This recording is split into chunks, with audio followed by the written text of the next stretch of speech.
بسم الله الرحمن الرحيم الحمد لله رب العالمين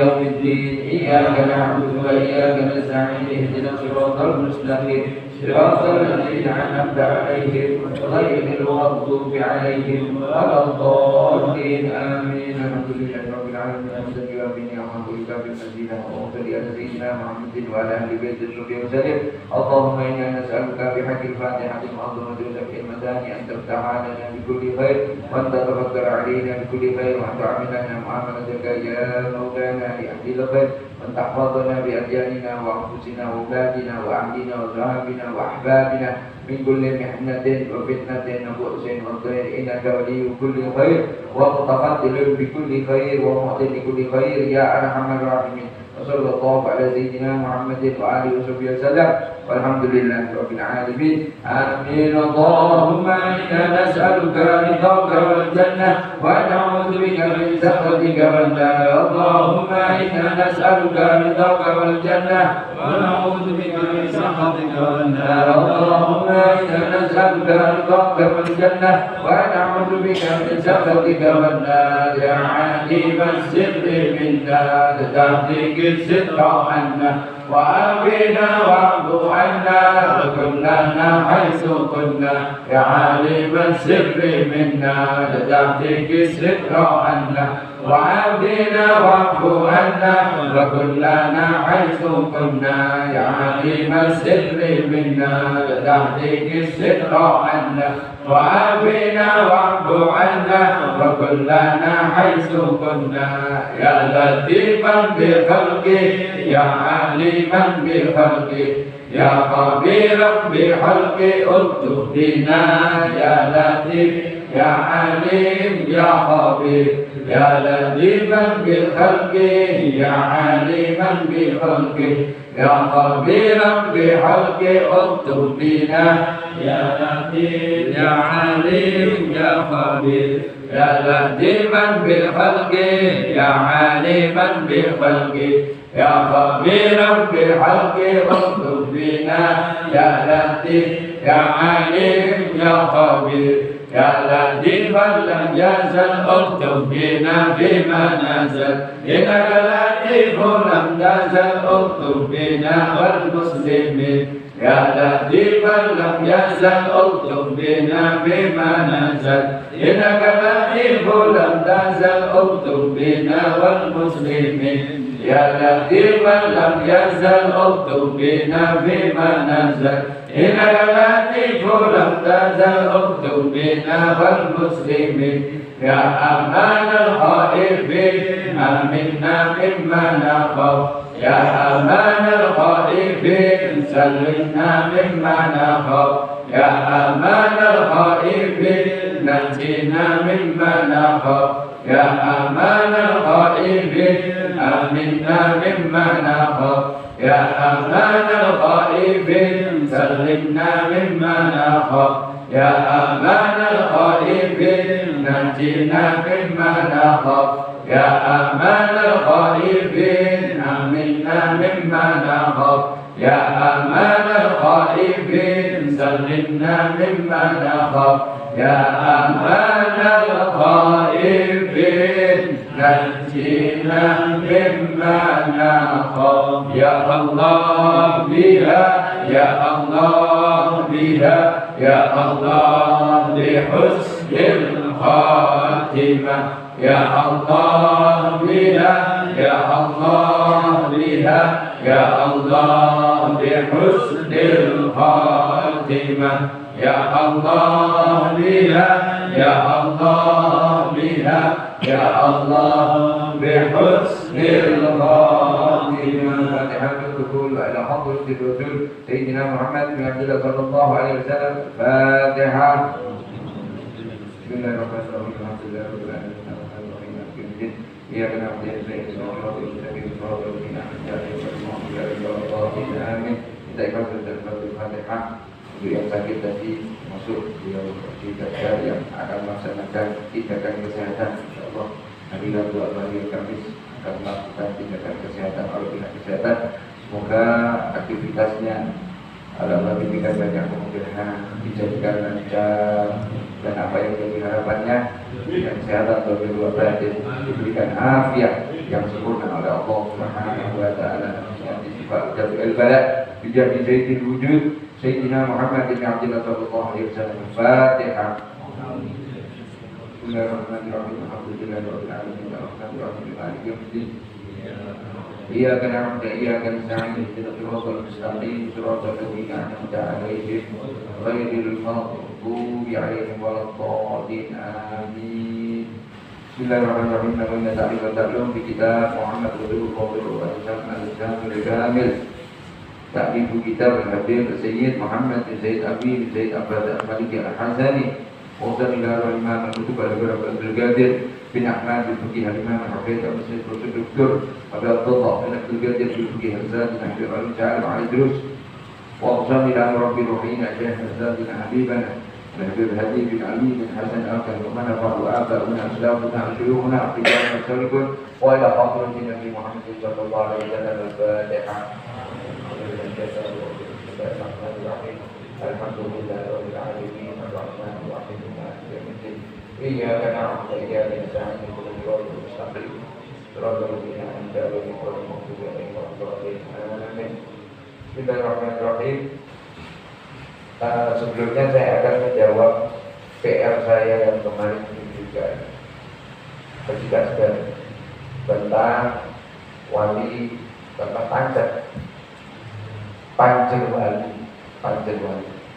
Nah, Panjer Wali itu kalau menurut penjelasan beliau posisinya adalah anak dari saudara laki-laki. Anak dari saudara laki-laki itu bisa menjadi wali nikah. Misalnya kita punya saudara laki-laki, terus saudara laki-laki kita itu punya anak. Dan ketika nanti, ya semoga semuanya juga pada umur kita bilang, wali yang utama adalah ayah. Ayahnya tidak ada, saudaranya ini tidak ada. Yang ada anak ini, kakek ke atas juga tidak ada. Ya, yang ada anak ini, anaknya saudara laki-laki. Jadi sama mantan itu anak yang mau nikah ini adalah statusnya nak dulur, kalau bahasanya orang Madiun, sepupu, misanan. Ya. Anaknya saudara ini yang dengan mantan ini statusnya misanan, sepupu, nak dulur. Nah, ini bisa menjadi wali dengan catatan anak saudara laki-laki ini kok dia laki-laki, bisa menjadi wali bagi misanannya ini yang mau menikah. Tapi semua posisi misanan, semua yang statusnya misanan itu dia boleh menikah meskipun dia menjadi wali. Contoh wali hakim, ada kan? Nah, dia bisa menjadi wali tapi dia boleh menikah dengan dia itu boleh. Yang tidak boleh menikah itu yang mahram. Jadi titik permasalahannya di situ. Kalau statusnya dia mahram, muhrim, maka dia tidak boleh menikah. Ayah dengan anak, adik dengan kakak, cucu dengan kakek, ya, ponakan dengan paman, dengan bude. Nah, ini kan tidak batal wudhu. Orang yang tidak batal wudhu itu tidak boleh menikah, termasuk mertua. Mertua itu tidak batal wudhu. Bila yaumil kiamah, meskipun bisa. Iya, mantu laki sama mertua perempuan tidak batal wudhu. Mantu perempuan dengan mertua laki tidak batal wudhu. Sejak terjadi pernikahan, maka mantu ini sudah menjadi mahram, sudah menjadi muhrim, tidak batal wudhu. Gitu. Kalau suami istri batal wudhu, misanan batal wudhu. Kalau keponakan tidak, makanya tidak boleh paman bude menikah dengan ponakan, tidak boleh. Ya, jadi dipahami ya. Nah, kalau wali belum tentu. Wali itu bisa menjadi wali, bisa jadi dia tidak boleh menikah, bisa jadi dia boleh menikah. Lihat posisinya dia. Tidak semua wali nikah yang saya maksud di sini, tidak semua wali nikah itu Tidak boleh nikah dengan manten, tidak. Ada telitihan kedudukannya dulu dia sebagai apa, muhrim atau bukan, nah seperti itu. Muhrim juga seperti itu, tidak semua muhrim bisa menjadi wali, pertua, tidak bisa jadi wali. Bukan tidak bisa, ada yang lebih abdul dulu, bicaranya yang lebih abdul. Yang pertama adalah ayahnya, tidak ada kakeknya. Nah, kalau kakeknya tidak ada ke atas, yang laki-laki ke atas itu bisa menjadi wali. Terus saudara laki-laki, nah itu bisa menjadi wali. Paham ya? Bisa dipahami? Ibu.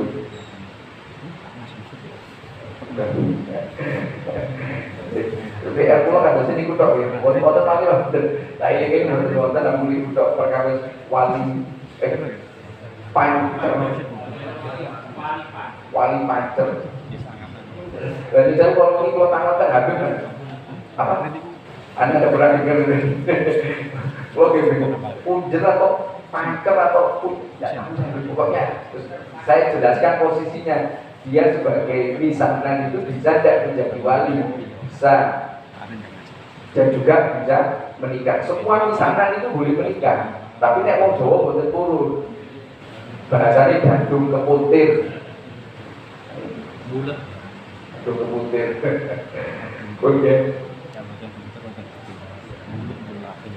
Bismillahirrahmanirrahim. Wassalamualaikum warahmatullahi wabarakatuh. Amin. Ila akhir.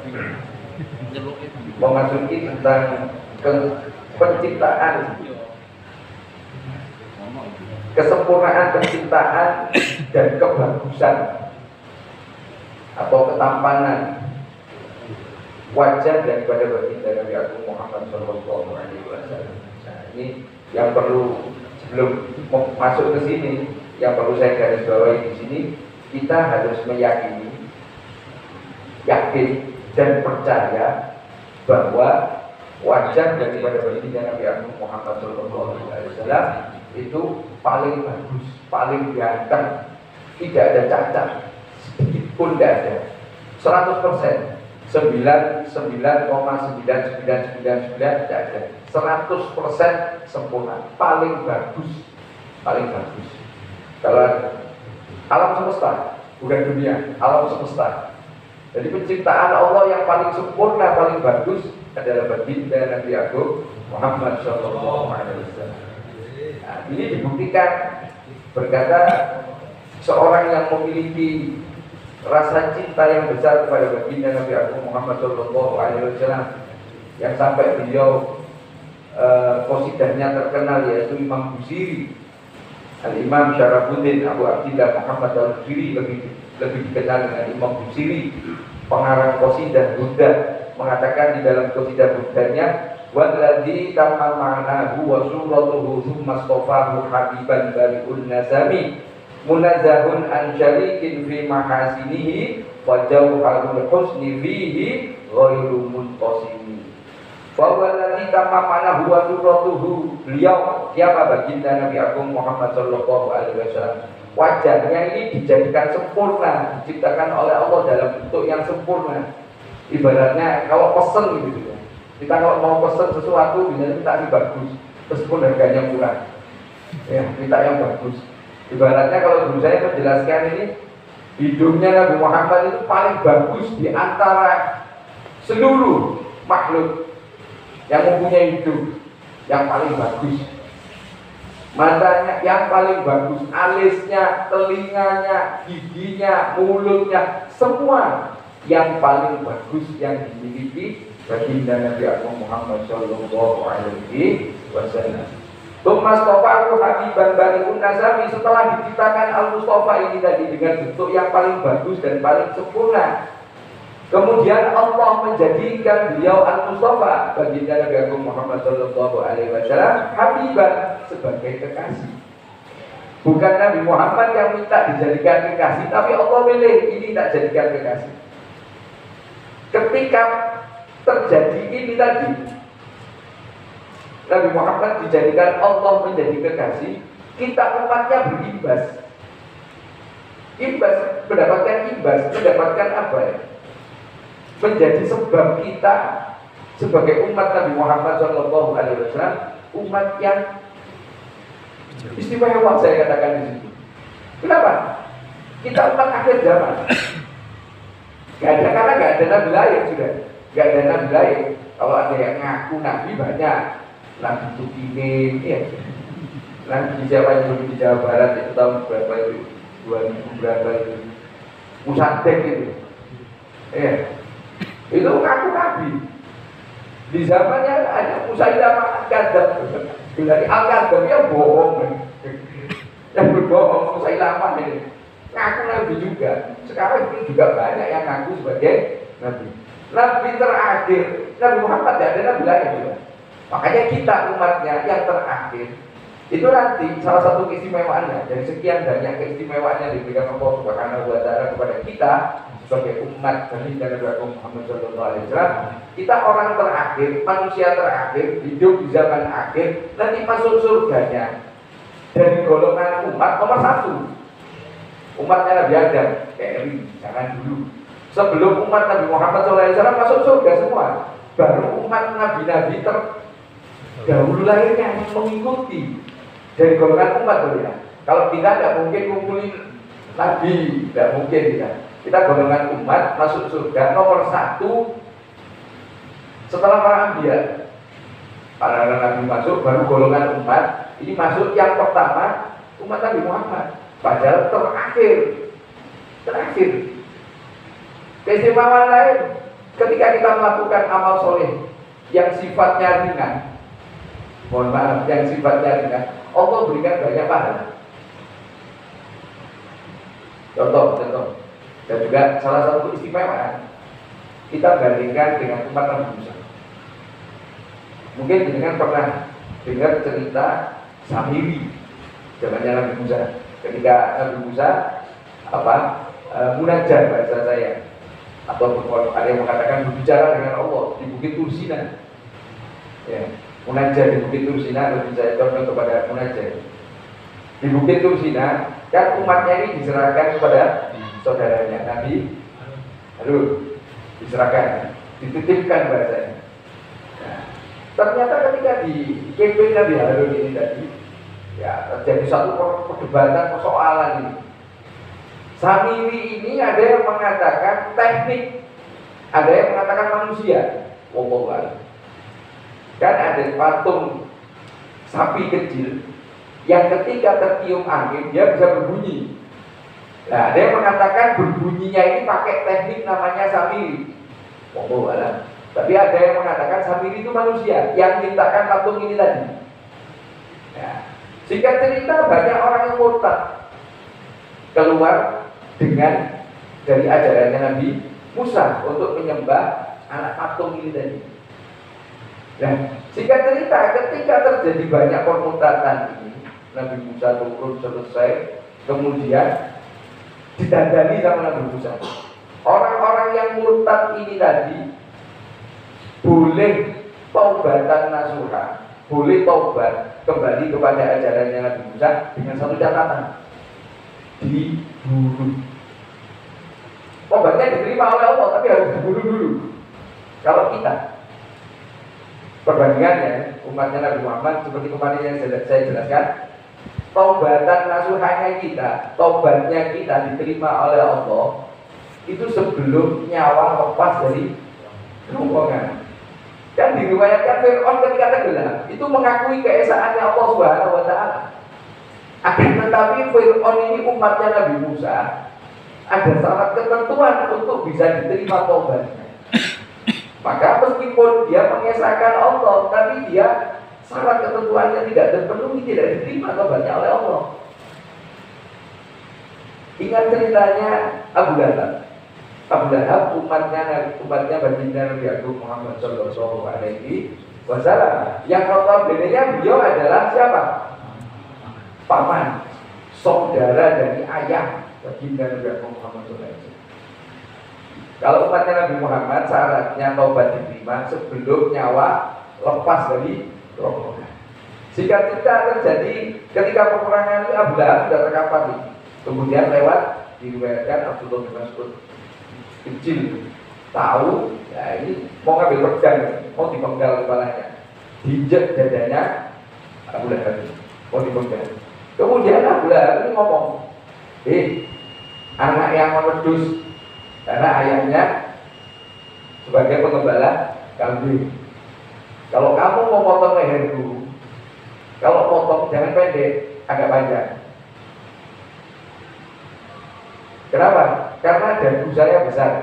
Biar Nabi Muhammad, kalau saya ngomong Nabi Muhammad, kalau di Abu Lahab saya ngomong, biar Nabi Muhammad tahu kalau dagunya, rahan saya ini besar. Makanya kalau potong jangan pendek-pendek, agak ke bawah. Umatnya Nabi Musa, umatnya Nabi Muhammad diterima tobatnya sebelum nyawa lepas dari kerumunan. Ini mau mati, tinggal dipenggal, masih sombong. Makanya dikatakan Fir'aunnya Nabi Muhammad lebih lebih dahsyat daripada Fir'aunnya Nabi Musa. Siapa Fir'aunnya Nabi Muhammad? Ini Abu Lahab. Bahkan ketika mau dipenggal itu masih dicegah. Jangan pakai pedangmu, enggak tajam, pakai pedangmu saja. Gimana? Istimewa enggak? Istimewa ngawurnya maksudnya. Nah, begitulah. Kita mendapatkan asbab dari kemuliaan yang diberikan oleh Allah Subhanahu wa taala kepada Nabi Muhammad SAW, merambahnya sampai kita yang manusia terakhir itu mendapatkan kemuliaan sebabnya nabinya dijadikan kekasih oleh Allah Subhanahu. Istimewa kita itu. Makanya kita jadi umat Nabi Muhammad SAW sangat syukur. Kalau jangan jadi umatnya Nabi Musa, waduh, luar biasa. Dagingnya kena najis, tidak bisa dicucikan, dipotong. Yang kena najis, saya ini taruhlah najis. Ini tidak bisa dibersihkan, gini tidak bisa, dicucikan tidak bisa, harus dipotong. Tangannya buat maksiat, tidak bisa tobat, diketok tangannya. Matanya maksiat culek, bukan. Umat Nabi Musa ini. Umat Nabi Musa ketika melakukan kemaksiatan malam hari, pagi hari, di depan pintunya sudah tertulis kemaksiatan apa yang dilakukan, hukumannya apa, sudah tertulis di situ di pintu rumahnya. Umat Nabi Muhammad maksiat ditutup sama Allah. Kecuali manusianya yang buka. Oh, tadi malam saya adopsi apa pendem. Tadi malam saya pada dibuka. Padahal oleh Allah sudah ditutup, dibuka sendiri oleh manusia tersebut. Alhamdulillah. Syukur sudah. Kita jadi umatnya Nabi Muhammad, syukur, alhamdulillah. Istimewa kita itu. Istimewa. Ketika Allah perintahkan, tidak ada yang berani nawar. Nabi Muhammad diperintahkan sholat, ditawar. Akhirnya singkat cerita sampai menjadi 5 waktu, jangan 5 kali. Kalau 5 kali, sedangkan sholat subuh 5 kali selesai. Makanya dikatakan 5 waktu, ada subuh, zuhur, asar, maghrib, isya, ditentukan oleh waktu. Jangan mengucapkan 5 kali. Kalau 5 kali orang sekarang pinter, aku sholat subuh 5 bar bisa. Nah, ini pemahaman yang keliru. Makanya kalau ngomong disampaikan hati-hati betul. Kita diwajibkan sholat dalam satu hari sebanyak 5 waktu, karena ditentukan oleh waktu subuh, waktunya jam sekian, zuhur jam sekian, ditentukan oleh waktu. Ya. Keistimewaan kita jangan dinafikan itu, makanya disyukur alhamdulillah.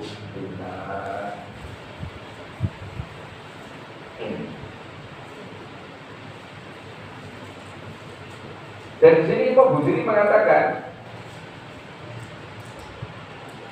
ketampanan daripada yang mulia ini tadi itu sudah tunggal, mutlak sudah tunggal, tidak ada duanya. Kalau ada orang mengatakan yang paling tampan Nabi Yusuf, dan Yusuf yang paling tampan, itu setengah itu masih. Tapi ketampanan Nabi Yusuf ini tadi tidak dibarengi dengan wibawa, sehingga wanita yang melihat itu diberikan gerambang, disuruh ngirim. Dia tidak tersadar karena terpesona dengan ketampanan Nabi Yusuf yang tidak ada wibawa, bukan tidak ada wibawa, yang tidak dibarengi dengan wibawa.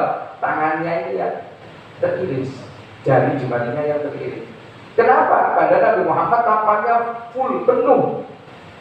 Tapi Sahabiah kok gak ngiris tangannya ketika memandang wajah yang mulia ini. Kalau tanpa dibarengi kewibawaan, bukan tangan yang diiris, jantungnya yang diiris. Karena melihat ketampangan Nabi Muhammad Shallallahu Alaihi Wasallam. Tidak ada duanya sudah, tidak ada duanya. Kalau ada orang mengatakan, tapi Nabi Yusuf itu setengah kok bisa tangan iris. Kenapa harusnya Nabi Muhammad lebih parah? Betul.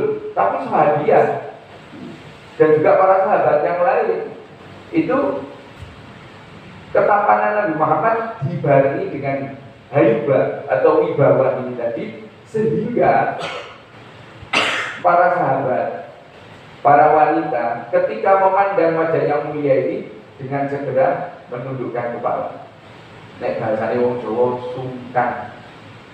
Jadi, kalau ada seorang yang Anda anggap punya wibawa, apa Anda berani pandang wajahnya terus seperti ini? Hanya makhluknya Allah tertentu, salah satunya adalah anak kecil yang bisa betul-betul menikmati wajah baginda Nabi Muhammad Shallallahu Alaihi Wasallam. Amr bin As itu pernah ditanya, sifatkan kepada kami wajah daripada yang mulia. Apa jawabnya Amr bin As? Saya tidak bisa, karena saya tidak pernah memandang wajah Nabi Muhammad langsung. Ketika melihat langsung tunduk. Dan bahkan di riwayat di majelisnya Nabi Muhammad SAW, para sahabat itu ketika duduk itu cuma seperti ini, seolah-olah di kepala ini ada burungnya. Mereka tidak berani memandang wajah langsung Nabi Muhammad SAW secara langsung, tidak berani. Karena apa? Ada wibawanya yang diberikan oleh Allah Subhanahu wa Ta'ala.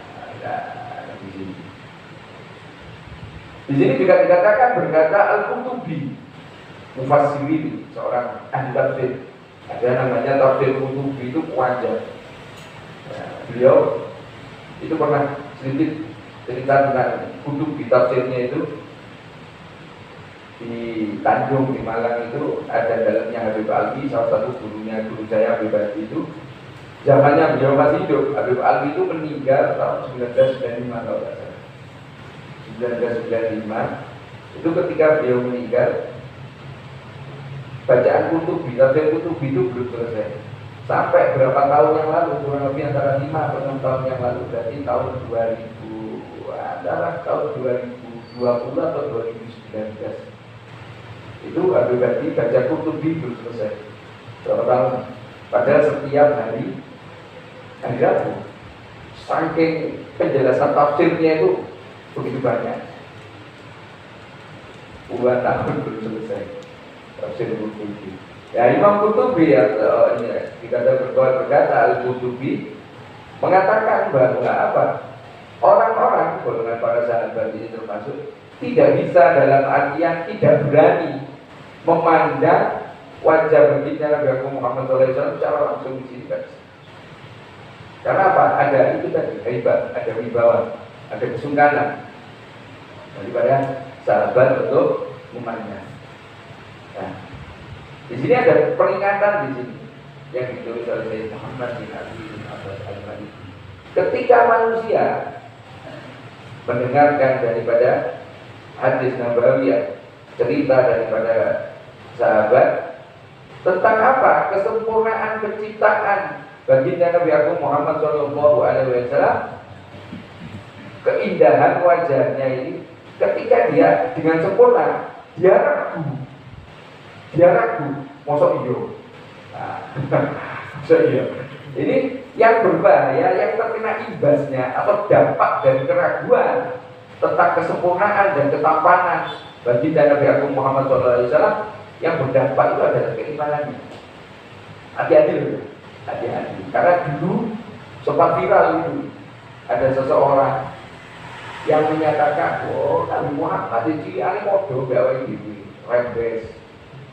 Ya tidak ya, nggak mungkin. Nabi Muhammad rembes ya, kalau yang ngomong itu rembes. Saya mungkin mesti rembes itu. Istilahnya Nabi Muhammad ngomong jambu, tidak mungkin. Beliau berbuat satu perkara yang dilarang oleh Allah Subhanahu wa Ta'ala. Nanti di bahasan terakhir ya, nanti setelah kita membahas fisik daripada baginda Nabi Agung Muhammad SAW, ini diceritakan di sini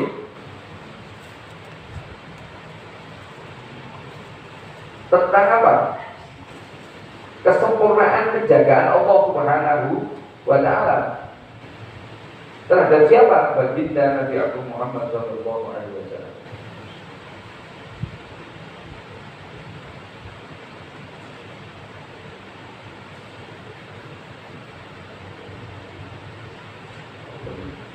Nanti setelah kita bahas ini tadi, nanti ada pokok bahasan tentang kesempurnaan Allah menjaga kekasihnya. Tidak sembarangan, tidak sembarangan. Contoh yang sering kita dengar ceritanya ketika beliau akan hijrah dengan Sayyidina Abu Bakar. Salah satu kesempurnaan Allah Subhanahu wa Ta'ala menjaga kekasihnya ketika masuk gua. Itu kan ada laba-laba yang membuat sarang. Orang-orang kufar melihat ke dalam gua, dikatakan, tuh, tidak mungkin ada orang masuk sini. Padahal di situ ada baginda Nabi Muhammad SAW dan Sayyidina Abu Bakar. Mereka menganalogikakan dengan akal pikirannya ini. Kenapa? Loh, ini ada sarang laba-laba loh. Kalau ada orang masuk, otomatis sarang laba-laba ini rusak, ngalih dia. Padahal Nabi Muhammad SAW ada di dalam gua. Dan di riwayat dikatakan bahwa ada merpati. Kalau ada orang masuk, mesti merpatinya ada. Ini ada merpati di sini. Ya, dari sini salah satu peristiwa, salah satu kisah yang dibuktikan tentang penjagaannya Allah Subhanahu wa Ta'ala kepada kekasihnya itu teramat sempurna. Loh, diriwayatkan Nabi Muhammad kena racun, memang. Salah satunya kan asbab ya, asbab itu biidznillah atas izin Allah Subhanahu wa Ta'ala, ketentuannya Allah. Rasulullah itu salah satu makanan yang paling disuka adalah daging. Dagingnya adalah daging kambing, bagiannya adalah sampil kanan kalau bahasanya. Yang kena racunnya di situ. Kena racunnya di situ. Beliau sallallahu alaihi wasallam. Bukan berarti Allah tidak sempurna, bukan. Itu asbab saja. Allah punya cerita kok. Allah punya alur kok.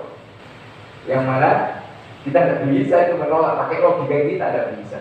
Memang dikatakan penjagaan Allah Subhanahu wa Ta'ala sempurna. Kalau dikatakan Muhammad sempurna, Rasulullah meninggal.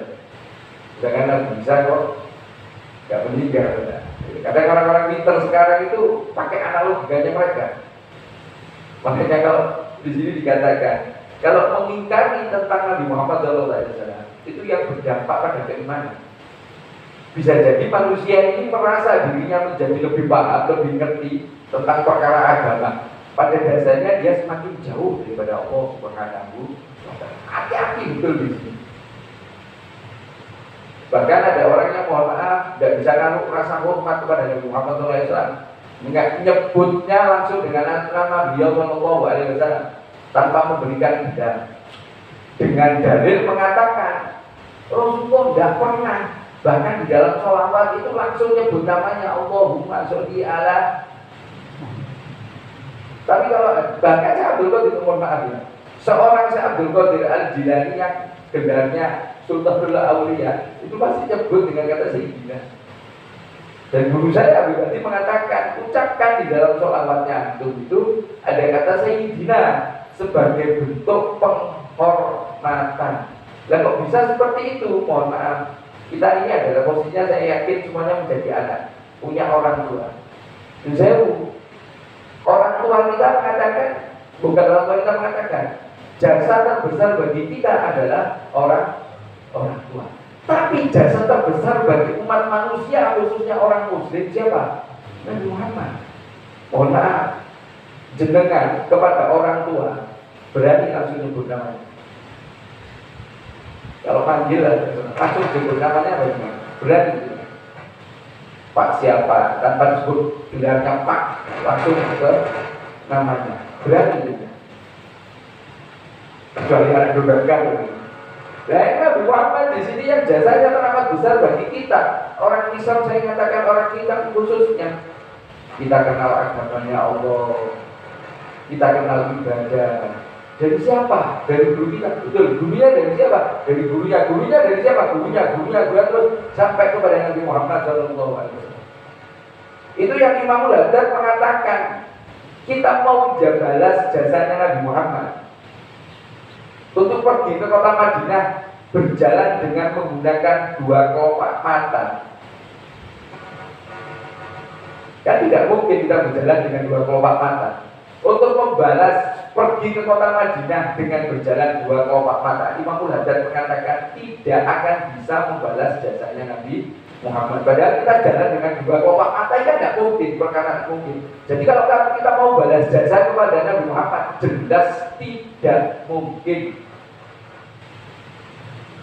Jadi kalau saya teruskan nanti permasalahan bukan panjang, permasalahan yang viral sekarang ini akan terjawab. Kalau saya teruskan ya, tapi saya khawatir nanti dengan ada satu perkara yang tidak pas sehingga nanti bertahap akan saya jelaskan. Ketika saya ingat dulu jenengan mengatakan tidak mungkin balas jasanya Nabi Muhammad, tapi Nabi Muhammad ada satu permintaan di Al-Quran dia bagikan. Rasulullah tidak minta upah atas jeripayahnya, kalau terjemahan secara bebas, atas dakwah yang beliau lakukan sampai Islam datang di Telaga Mas. Padahal Islam dari mana? Makkah. Kasih kasar yang berbicara, jaraknya berapa kilo? Kok bisa sampai sini? Siapa yang paling berjasa? Nabi Muhammad. Karena Nabi Muhammad perintahkan kepada sahabat untuk menyebarkan ajaran Islam sampai di Telaga Mas, kota Madiun. Jika dari kemarin berangkat ke sana, orang yang haji, orang yang umroh perlu biaya berapa ya? Dan Rasulullah mengatakan di dalam Al-Quran tidak minta upah, tapi ada satu permintaan di situ. Ada satu permintaan. Nah, nanti lain waktu kita bahas lagi. Ya, hati-hati di sini peringatan. Sampai kita ingkar, maka iman kita akan berdampak di sini, akan bergeser di sini. Nah, ini sudah ketentuannya Allah Subhanahu wa Ta'ala.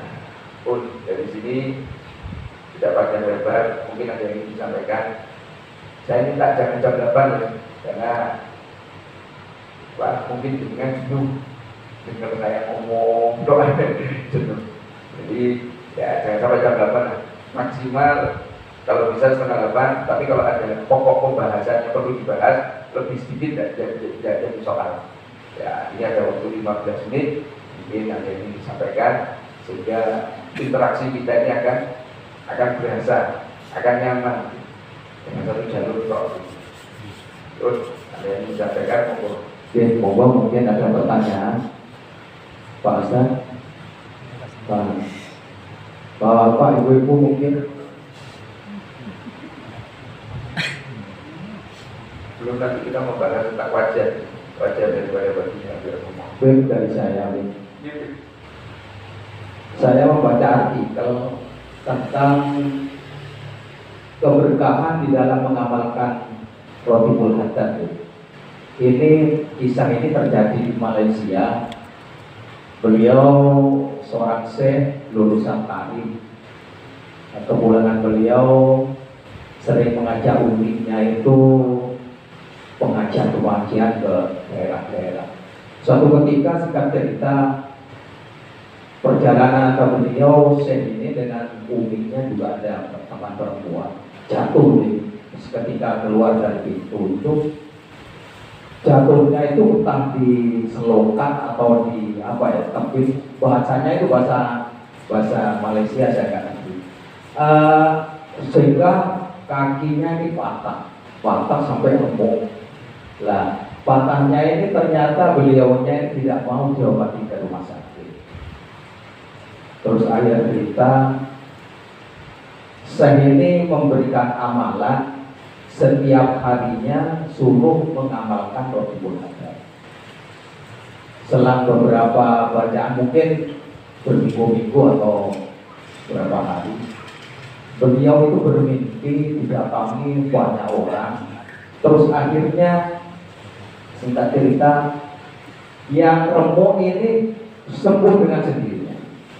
Di dalam artikel itu keberkahan dari membaca mengamalkan Rotibul Haddad. Nah, yang menjadi pertanyaan saya, Ibu Hajar ini mungkin selain saya mungkin Bapak Ibu mungkin yang ingin tahu. Di sini kan ada tawasul 4 ya, mulai dari Kanjeng Nabi dan seterusnya. Bisakah kami itu menyisipkan dari keluarga kami pada saat saya itu mengamalkan doa, misalnya kirim doa kepada bapak ibu saya dan misalnya menyisipkan dari itu yang pertama. Terus apa kira-kira yang pantas kita misalnya kita sampaikan di dalam gimana kita doa kita nanti pada saat mungkin kita mempunyai hajat untuk kesembuhan atau mungkin tentang kebutuhan anak dan lain sebagainya. Gimana doa-doa itu akan kita sisipkan. Kira-kira itu yang mungkin dapat saya pada malam hari ini. Terima kasih. Wassalamualaikum warahmatullahi wabarakatuh. Waktu paling tidak ada dua kali ini. Gabriel ya.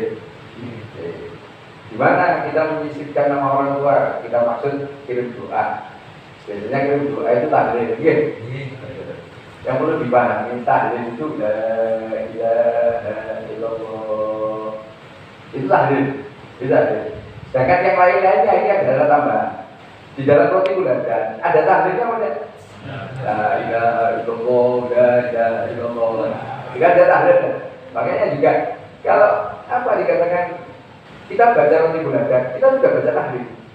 Karena sudah baca la ilaha illallah. Tapi kalau kita baca tahlil belum tentu kita baca roti bulan ada. Karena ada kalimat-kalimat yang tidak ada di dalam tahlilan ketika dengan tahlilan gitu. Saya maksud di sini. Ya. Bagaimana? Di mana? Ya, seperti yang saya lakukan di awal itu boleh. Kayak tadi Mailaru Sayyidina wa ilahadun Sayyidina wa habibina syabina wa zimina qurrati a'yunina Muhammadin sallallahu alaihi wasallam wa jami'i ahli kubur minal muslimin wa jami'i ahli baiti wa azwaji wa ashabi wa dzurriyyatihi wa khususan disebut Imam Al-Haddad. Kemudian saya nyebut Al-Habib Ahmad bin Zaid Al-Habashi. Siapa dia? Dia murid salah satu di antara murid-murid kesayangannya beliau, Habib Ahmad bin Zaid Al-Habashi. Kalau kita banyak, nanti lain waktu kita cerita. Kemudian dari situ kan saya sebut keluarganya jenengan. Dari keluarga Bapak Zainal Arifin Rumailah Haji Daman Duri. Di awal di situ guru saya pernah mengatakan ketika arwah disebut di awal, maka bagian roti bulan dan semua ini masuk kepada beliau yang kita sebut. Kalau kita nyebut ini di dalam syarahnya roti bulan ada di Fatihah keempat. Ada kalau kita sudah dicukupi gitu. Yang kasih kita dengan bidang Fatihah keempat. Fatihah yang keempat. Bukan, tidak sama ini. Nah, ini. Arwahi awliya wal ulama wa syuhada wa shalihin wa du'atil muhtisin wal a'immatil mujtahidin wal a'immatir rasyidin thumma ila wahi. Kenapa saya bacakan walidina bagi yang hadir ikut majelis itu ketika saya mengucapkan walidina, itu walidina yang dimaksud orang tua kita.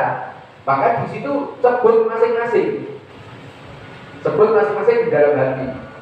Orang tuanya yang sudah meninggal sebut wa masyayikhina wa masyayikhihim. Kalau guru kita sudah meninggal sebut juga wa mu'allimina, orang-orang yang kita kenal yang alim, ustaz-ustaz yang kita kenal yang mungkin sudah meninggal sebut wa dawil huquqi alaina ajma'in. Nah, ketika ajma'in ini ada tambahan. Ini mohon maaf tidak saya baca, karena kalau saya baca 2 kali waktunya jenengan ngenteni kami. Nah, kalau arwah dimasukkan di Fatihah keempat, maka dia cuma dapat bagian Fatihah saja. Tapi kalau di awal sudah dapat bagian seluruh dari bacaan roti bul. Nah, itu pertanyaan yang pertama ya. Di mana kita masukkan arwah kalau kita mau kirim doa? Di yang awal silahkan, di yang keempat silahkan. Kalau yang keempat saran dari Imam Al-Haddad, karena dulu ada yang nanya, ini mau saya nambah 1 Fatihah lagi, karena Fatihahnya di roti Al-Haddad hanya 4. Ini mau nambah 1 Fatihah lagi untuk para leluhur kami. Oleh Imam Al-Haddad dilarang. Dilarang oleh Mauladan, disuruh masukkan di Fatihah yang keempat setelah kata alaina ajmain cuma ilaru siapa. Jadi di awal sebelum kita baca Roti Buladan, kita baca tawasul, masukkan arwah-arwah yang mau kita pilih ke Fatihah. Setelah itu mau nambah lagi silakan di Fatihah yang keempat. Ini susunannya pakem, jangan dirubah. Ibarat obat di dalam satu kapsul, mungkin ada paracetamolnya, ada amfetaminnya, ada ini, ukurannya sudah sesuai. Kalau dirubah, ya kan gampang gitu, nggak sesuai. Jadi kalau sudah misalnya di dalam Roti Buladan ini, ya taruhlah di sini, subhanallah, alhamdulillah, wala ilaha illallah, Allahu akbar, dibaca berapa? Tiga kali. Aku gak enak, terlalu kurang, tak ada yang itu. Boleh. Ya orang ngawur biasa. Tapi yang taat juga teman-teman. Kenapa? Ketika Roti Buladan ini jenengan rubah, jenengan tambah, jenengan kurangi, ibarat mata kunci. Ibarat mata kunci. Niki dikunci, bisa bayangkan ya. Ada namanya gunung, ada namanya lembah. Ini bahasa dulu. Nah, ketika ini jenengan kurangi, ini mau gunung atau lembah ini dikurang atau ditambah, kunci ini bisa masuk tapi tidak bisa buka. Itu loh yang dimaksud. Ya tidak loh kok mek gur ping serawe kurang tambah 100 biasa. Kan biasa 100. Ini wow kados mata kunci nih jenengan tambahin malih. Sepeda itu dibeli kunci tapi boten saged on, boten saged kontak. Itu lho dimaksud. Paham ya? Nah, ini pun pakem. Itu kalau tawasul misalnya cek doa. Kalau misalnya kita punya doa khusus, misalnya anak saya disuruh ujian, saya ini tawasul pakai mobil doa anak saya itu pakai ini misalnya pakai oke. Saya mungkin dalam belajar dan sebagainya. Ini gimana? Kalau Habib tadi dulu jelaskan ke saya. Roti Buladan untuk semua tujuan, semua keinginan bisa. Misalnya hatta tujuan elek. Loh, saya ngomong ini. Jadi Roti Buladan untuk semua tujuan itu bisa. Meskipun untuk tujuan jelek. Tapi begini saya jelaskan, kalau tujuan jelek mungkin bisa terjadi, mungkin bisa dikabul, tapi urusan yang doakan sama Allah nanti di alam akhirat tanggung dewi. Saya udah cari gaya nyantet, bisa. Gaya gak wong, bisa. Tapi urusan itu kadang-kadang Allah Ta'ala biji. Ketika itu kejadian maka Anda melakukan satu kemungkaran. Urusannya sama Allah, doa akan melakukan itu. Roti Buladan untuk tujuan apapun bisa. Di mana kita minta? Ya ketika mulai awal kita membaca sampai akhir fokuskan kepada Allah Subhanahu wa Ta'ala. Kalau punya keinginan, dia sampaikan. Inti daripada zikrullah, inti daripada ibadah adalah mencari keridhaan Allah. Jangan fokus kepada tujuan. Oh, aku ingin jadi PNS tak baca Roti Buladan. Bisa. Tapi tujuan Anda baca Roti Buladan hanya untuk menjadi seorang pegawai. Nanti di akhirat minta mana bagian saya di rumah baca Roti Buladan dan mau jadi pegawai di kok yowis. Maka utamanya adalah mencari keridhaan Allah. Perkara nanti jadi PNS, utang silon, lunas, korone waras, itu bujune, dan lain sebagainya. Nah, itu bonus daripada Allah Subhanahu wa Ta'ala. Saya dipahami ya. Kalau ingin mengamalkan dalam satu hari satu malam yang paling afdol itu sampai apa? Kita nanti satu kali. Nah, paling afdol, dikatakan paling afdol. Kita berarti afdol itu artinya utama. Ada di dalam hati itu waktu-waktu yang utama. Salah satunya yang enak antara maghrib sampai dengan isya. Ini waktu antara maghrib dengan isya ini tidak kalah dengan sepertiga malam terakhir. Nah, di dalam roti buladan ada penjelasan. Ya. Di antara waktu ini tadi, waktu malam, barang siapa yang membaca roti buladan di malam hari, ada kemungkinan hijabnya oleh Allah dibuka. Ya, saya takut. Saya selama pegang roti buladan, selama saya baca roti buladan, baca roti di atas jam 12 saya tidak berani. Lalu dibuka ketok kabeh kok dia loh. Ada pengalaman, ada beberapa orang yang pernah cerita sama saya, lebih dari dua. Wilayah kota ada 2, wilayah kabupaten ada 1. 4, wilayah luar Madiun ada 1. Ceritanya seperti ini, dia baca jam 2 malam. Datang ke satu tempat ibadah, sholat, masjid, musola, entah masjid atau musola. Dia di sana baca. Di tengah-tengah baca, ini ruangannya mendadak menjadi hangat. Lari ya, pulang. Balik ya, takut pulang. Yang satu di wilayah pertama dia sama seperti itu. Waktunya selisih sedikit, dia 2:30. Sama, ketika dia baca itu langsung ruangan ini menjadi wangi. Dia takut balik, dia berhubung dia menjadi apa ya? Kalau bacanya marbot lah. Jadi dia masuk di ruang utama seperti ini, dan untuk ibadah ini dia baca, tengah-tengah wangi, lari ya kembali ke kamarnya.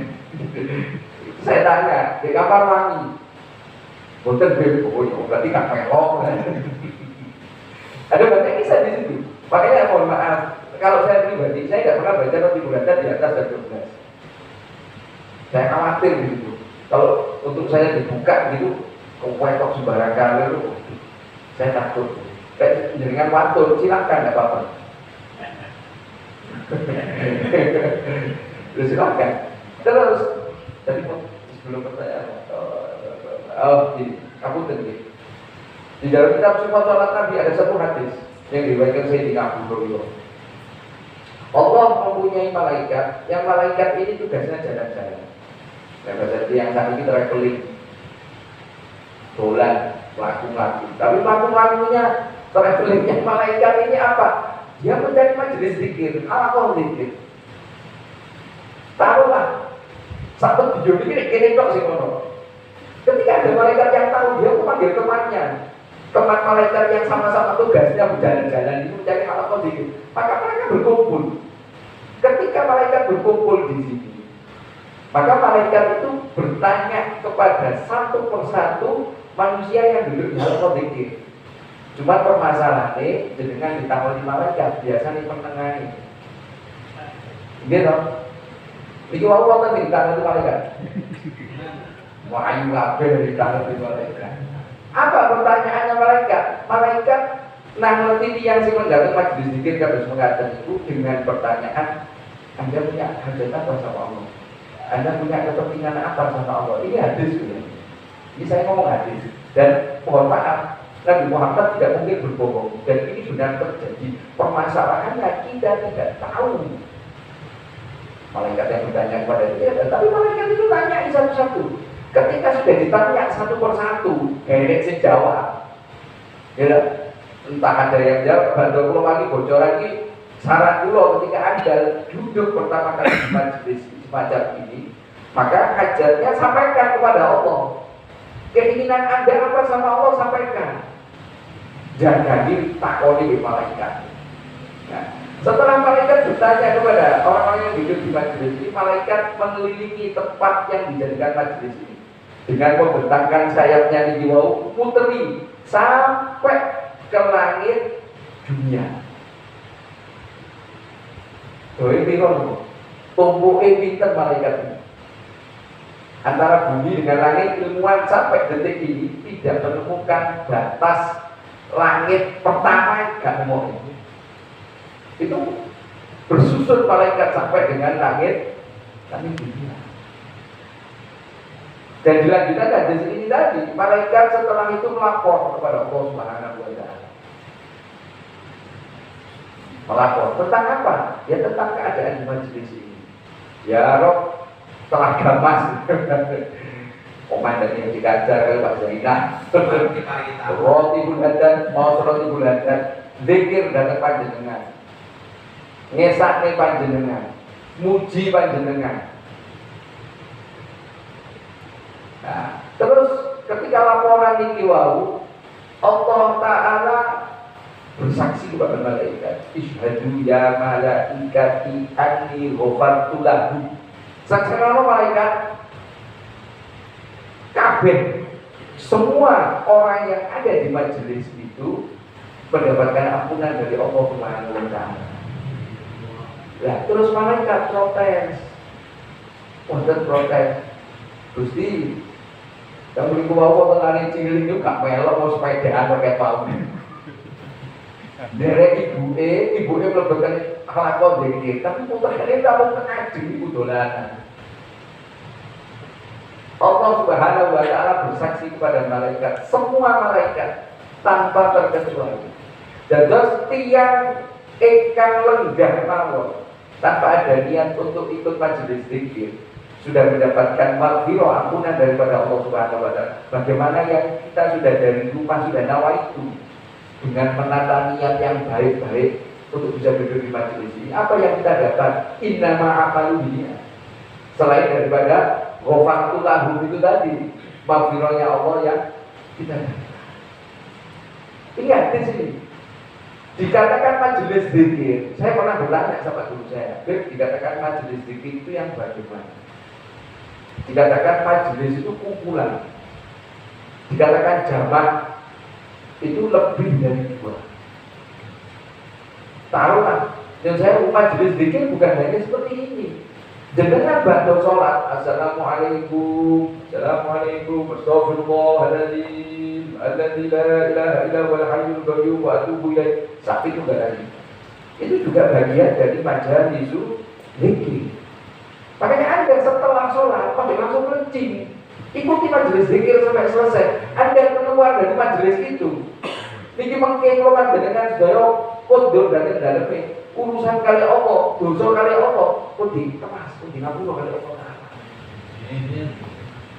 Maka dijenengan saya jamaah dan itu salah satu kitab pegangan itu Fadhilul Amal. Dan kitab Fadhilul Amal itu wonten setunggalipun hadis. Kanjeng Nabi atau dawuhan para sahabat. Jadi sahabat, piye pendapatmu? Nek kula tambah bahasa Makassar. Piye pendapatmu? Nek ana omah, ngarepe omah iku ana kali. Terus wong sing duwe omah adus sedina ping 5. Piye pendapatmu?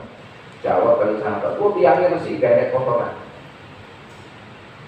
Kanjeng Nabi paling dawuh, "Giniku, sami mawon yang sing salat dasar dari tuwa."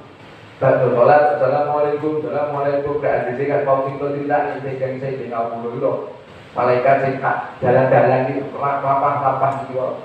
Dan saking salat niki pun boten gawe itu. Jadi keliru besar. Bahkan mohon maaf perlu saya garis bawahi. Dikatakan astagfirullahaladzim. Loh kok bisa? Sahabat meriwayatkan itu. Karena sahabat mendengar Nabi Muhammad mengucapkan itu. Jadi zikir dengan jahar merupakan satu kesunahan. Sunnah. Zikir jahar kesunahan, zikir bareng itu kesunahan. Jangan mengatakan pakai logika kita. Kalau kita zikir jahar ganggu orang yang sholat di belakang. Orang sholat di belakang berarti sholatnya sholat. Makanya gak mungkin terganggu. Pada sholat kok. Paham bukan? Ini analogika yang kurang pas di sini. Kan banyak loh saudara muslim pulau itu sing mastani batu sholat itu sewu mebel ketika ditanggung itu jangan berpikir. Lah kok boten krungu pulau sini khawatirnya ganggu dan pemahaman khawatir mengganggu ini keliru. Anda menekan sunnah Rasulullah melakukan astagfirullahaladzim alladzi la ilaha. Kok bisa? Karena sahabat meriwayatkan. Kalau sahabat meriwayatkan berarti sahabat